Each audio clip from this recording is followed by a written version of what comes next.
আমাদের সামগ্রিক ফোকাস হচ্ছে জাতীয় নির্বাচন। কমিশন জাতীয় নির্বাচনের দিকে এগুচ্ছে। জাতীয় নির্বাচনের প্রস্তুতি থাকলে অপরাপর সকল প্রস্তুতি সম্পন্ন হয়ে যাবে বলে মন্তব্য করেছেন নির্বাচন কমিশনার আবুল ফজল মোহাম্মদ সানাউল্লাহ। আজ রবিবার ইসির 14তম কমিশন সভায় এ বিষয়ে আলোচনা হয়েছে।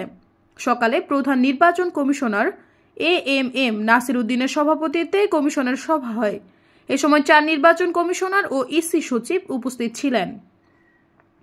রাজধানীর আগারগাঁওয়ে নির্বাচন ভবনে প্রায় 3 ঘণ্টা ব্যাপী সভা শেষে ইসি সানাউল্লাহ বলেন, জাতীয় সংসদের সঙ্গে স্থানীয় সরকার নির্বাচন এবং একই সঙ্গে স্থানীয় সরকারের সব নির্বাচন করা সম্ভব নয়। আমাদের মূল ফোকাস হচ্ছে জাতীয় নির্বাচন। শুধু নির্বাচন অনুষ্ঠান নয়, পরবর্তীত পরিস্থিতিতে বাস্তবতা হচ্ছে একটা সংস্কার কমিশন কাজ করছে। তাদের প্রস্তাব সামনে আসবে।